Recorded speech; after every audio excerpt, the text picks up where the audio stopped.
The Silva mind control method, जिसकी हिंदी अनुवादित book मन की शक्तियों को जागरूक करने की तकनीक इस नाम से है। आज हम इस बुक का 5वां अध्याय पढ़ेंगे। स्मरण शक्ति में सुधार। माइंड कंट्रोल में सिखाई गई स्मरण शक्ति संबंधी तकनीकों की मदद से आप कई सारे टेलीफोन नंबर्स याद रखकर अपने दोस्तों को प्रभावित कर सकते हैं। हालांकि मुझे जब ज़रूरत पड़ती है तो मैं टेलीफोन नंबर को डायरेक्टरी से ही देखता हूँ।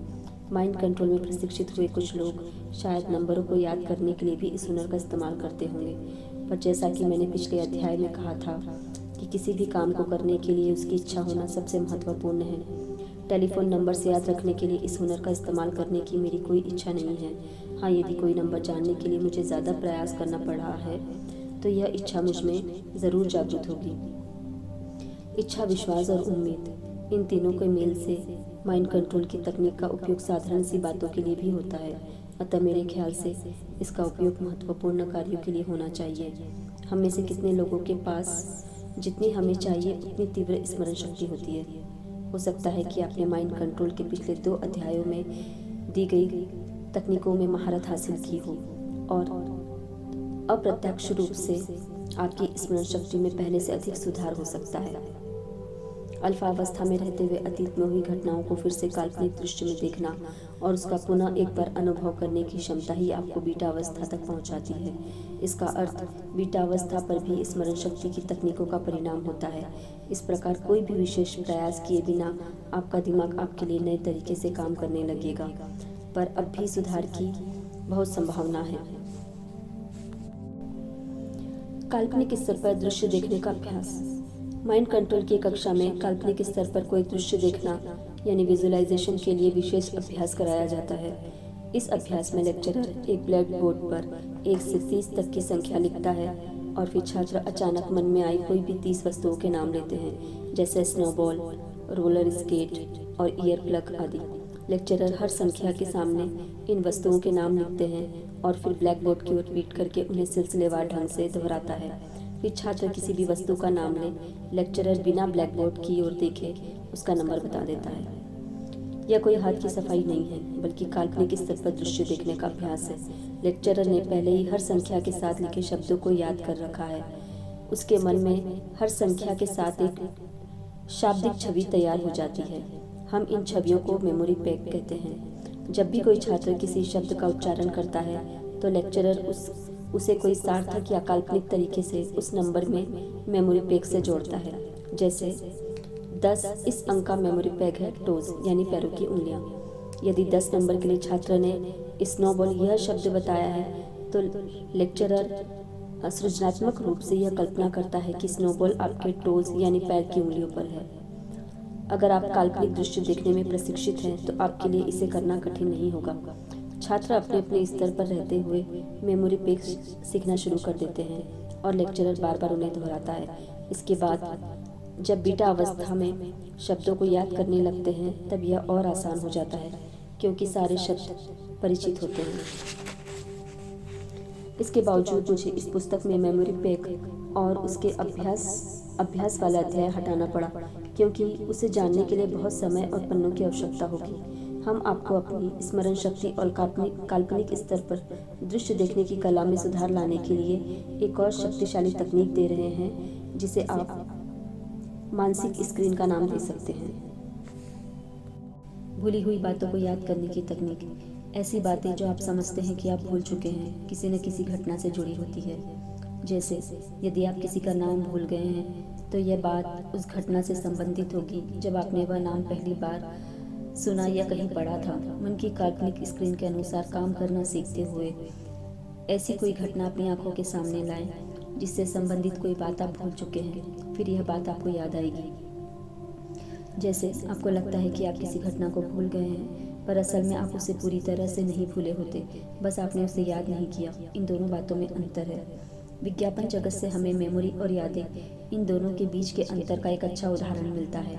हम सभी विज्ञापन देखते हैं। ये विज्ञापन छोटे और मात्रा में अधिक होते हैं। इन ढेर सारे विज्ञापनों को देखने के बाद अगर आपसे पिछले सप्ताह के देखे गए विज्ञापनों की सूची बनाने कहा जाए तो आप केवल 3 या 4 विज्ञापनों का ही उल्लेख कर सकेंगे।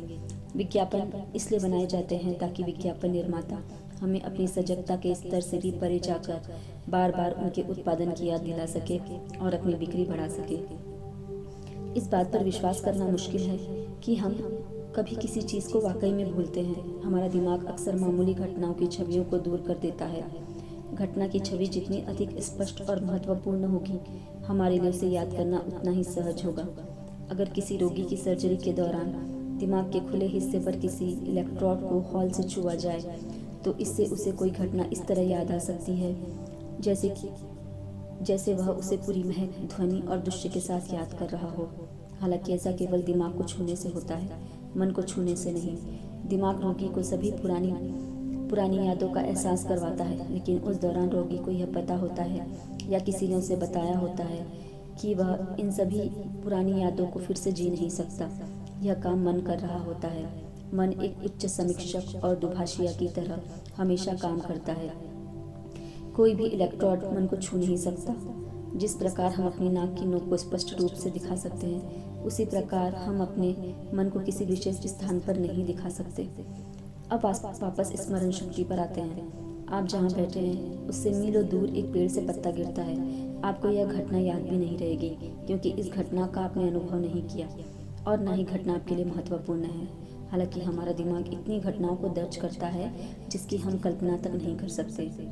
अभी इस समय यह पुस्तक पढ़ते हुए भी आप कई सारे अनुभव ले रहे हैं जिसके बारे में आप कुछ नहीं जानते।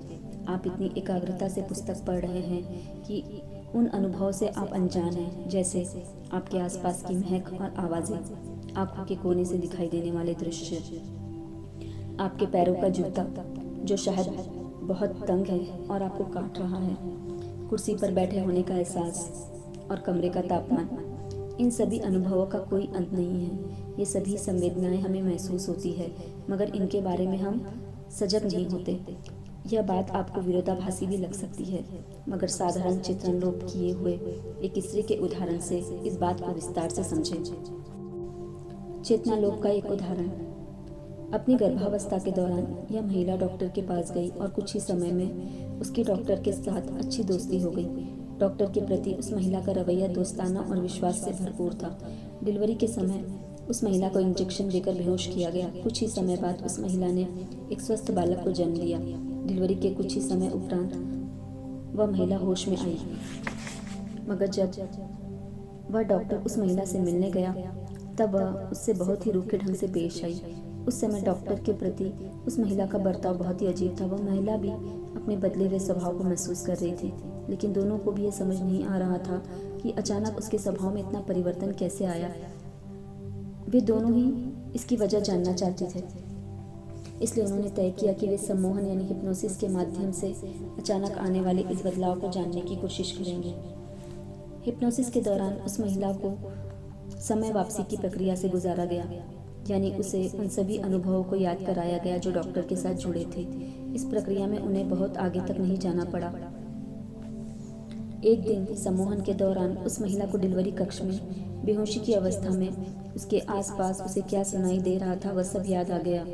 जैसे उस समय उसे याद आया कि जब वह डिलीवरी कक्ष में थी तो डॉक्टर और नर्सों के बीच क्या बात हुई। उस समय डॉक्टर और नर्सों ने उनके बारे में मजाकिया बातें की और कभी कभी उसकी धीमी डिलीवरी को लेकर परेशानी भी जताई।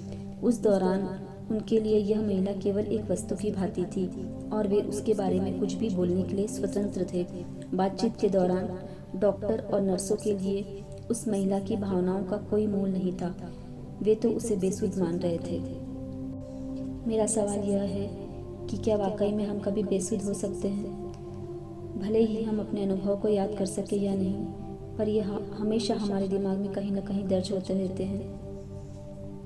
क्या इसका अर्थ यह हुआ कि आप जो मेमोरी तकनीक सीखने जा रहे हैं उसके ज़रिए आप 10 साल बाद भी इस पन्ने का नंबर याद कर सकेंगे? हो सकता है कि आपने इस पर गौर न किया हो, पर यह कहीं न कहीं आपकी स्मृति में दर्ज हो गया है। शायद यह आपके लिए कोई अहमियत न रखता हो, पर इसके होने से आप इनकार नहीं कर सकते। पर क्या आप उस खूबसूरत इंसान का नाम याद रख सकते हैं जिससे आपकी पिछले सप्ताह डिनर पर भेंट हुई थी? जब आपने पहली बार उसका नाम सुना था तो यह भी अपने आप में एक घटना थी। अब उस घटना को फिर से याद करने के लिए उस घटना से संबंधित सारी बातें आपको अपने मन की काल्पनिक स्क्रीन पर फिर से निर्माण करनी होगी।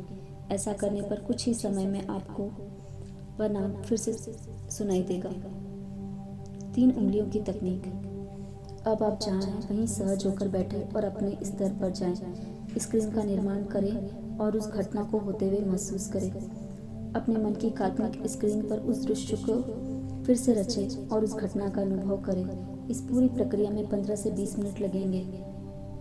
हमारे पास एक और उपाय है, इसे आप आपातकालीन उपाय भी कह सकते हैं। ये आपको तुरंत मन के उस स्तर तक ले जाएगा जहाँ से आपके लिए इस सूचना को याद करना सहज होगा। इस पद्धति में एक छोटा सा ट्रिगर तंत्र शामिल है। जब आप सही मायनों में इस तंत्र को आत्मसात करते हैं तब इसके बार बार प्रयोग करने से आपके लिए इसकी उपयोगिता बढ़ती है। मगर इस ट्रिगर तंत्र को आत्मसात करने के लिए आपको कई ध्यान सत्रों की आवश्यकता होगी। ध्यान के साथ इसे समझना आसान होता है। अपने एक हाथ से अंगूठे और पहली 2 उंगलियों को आपस में जोड़ें। ऐसा करते ही तुरंत आपका मन एक गहरे स्तर तक जाने के लिए तैयार हो जाएगा। अगर आप अभी इसे आजमा कर देखना चाहते हैं तो ऐसे परिणाम नहीं मिलेंगे जैसे बताए गए हैं, क्योंकि अभी यह ट्रिगर तंत्र नहीं बना है। इसके लिए आपको अभ्यास करना होगा। इसके लिए सबसे पहले आप अपने स्तर पर जाएं और खुद को बताएं, जब भी मैं अपनी उंगली को इस तरह जोड़ता हूँ, अब उन्हें जोड़ दें। एक गंभीर उद्देश्य के लिए इस प्रकार अपनी उंगलियों को जोड़ते ही मैं मन के उस स्तर तक आ जाऊंगा जहां मैं अपनी मनचाही इच्छा पूरी कर सकूंगा। इन शब्दों को मन में कम से कम 1 सप्ताह तक प्रतिदिन दोहराएं। जल्द ही ऐसा होगा कि जैसे ही आप अंगूठे और उंगलियों को आपस में जोड़ेंगे तो आपका मन ध्यान के एक गहरे स्तर तक आ जाएगा। फिर एक दिन आप कुछ याद करना चाहेंगे, जैसे किसी का नाम, जो लाख कोशिश करने के बाद भी याद नहीं आ रहा होगा। अब ज़रा सहज होकर खुद को यह एहसास दिलाएं कि आपके पास एक ट्रिगर तंत्र है जो आपको वह नाम याद दिला सकता है। काल्पनिक स्क्रीन की तकनीक से हुआ बच्चों को लाभ। डेनवर संयुक्त राज्य या अमेरिका के कोलोराडो राज्य की राजधानी और वहाँ का सबसे बड़ा शहर है। इस शहर के एक बड़े स्कूल में 4वीं कक्षा की एक टीचर ने बच्चों को स्पेलिंग याद करवाने के लिए मन की काल्पनिक स्क्रीन और 3 उंगलियों वाली तकनीक की मदद ली। इसके जरिए बच्चों को 1 सप्ताह में 20 शब्द याद करवाए गए। लेकिन इस बात की जांच करने के लिए उन्होंने बच्चों से एक एक शब्द नहीं पूछा, बल्कि बच्चों से कहा कि वे पूरे सप्ताह के दौरान याद करवाए गए सारे शब्दों को अपने नोटबुक में लिखें। बच्चों ने अपने मन की काल्पनिक स्क्रीन पर अपने टीचर को देखा, जो उन्हें अंगूठे और उंगलियों को जोड़ते हुए शब्द को याद करने की कला सिखा रही थी। इस प्रकार बच्चों ने स्पेलिंग के साथ सारे शब्दों को याद किया।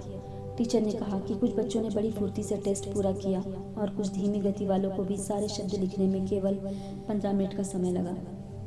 टीचर ने उस तकनीक की मदद से बच्चों को 12 तक के पहाड़े भी याद करवा दिए। नवंबर माह तक बच्चे पहाड़े याद कर चुके थे, जबकि आमतौर पर ऐसा करने के लिए उन्हें कक्षा का पूरा साल लगा करता था। पिछले अध्याय में टैक्सी चलाने वाले कॉलेज छात्र टीम मास्टर का जिक्र किया गया। उनका कहना था कि जब भी उसे यात्रियों को लेकर आसपास के किसी ऐसे शहर जाना होता जहां वह बहुत समय पहले जा चुका था और उसे निश्चित स्थान का पता याद नहीं आता था, तो वह अक्सर इसी तकनीक की मदद लेता था। टीम के ग्राहक जान भी नहीं पाते थे कि निकलने से पहले उसने कब ध्यान किया। वह अपनी 3 उंगलियों को जोड़कर कुछ क्षणों में रास्ता याद कर लेता था। न्यूयॉर्क इंस्टीट्यूट ऑफ टेक्नोलॉजी में पढ़ाई करने वाला टीम माइंड कंट्रोल की कक्षा में आने से पहले केवल एक विषय को छोड़कर हर विषय में बी ग्रेड पाता था। अब टीम का कहना था, मैं पहले से कहीं बेहतर पढ़ने लगा हूँ। अब मेरे पास सिर्फ एक विषय को छोड़कर हर विषय में ए ग्रेड है। अब पढ़ाई करते समय वह स्पीड लर्निंग करता है। इसके बारे में हम अगले अध्याय में विस्तार से जानेंगे। वह अक्सर अपनी कक्षाओं के दौरान अंगूठे और पहली 2 उंगलियों को आपस में जोड़कर मन के गहरे स्तर तक उतरने के लिए तकनीक की मदद लेता है। इन 3 उंगलियों वाली तकनीक के और भी कई लाभ हैं और हमने कई तरह से इस तकनीक का प्रयोग किया है, जिसके बारे में आपको आगे बताया जाएगा।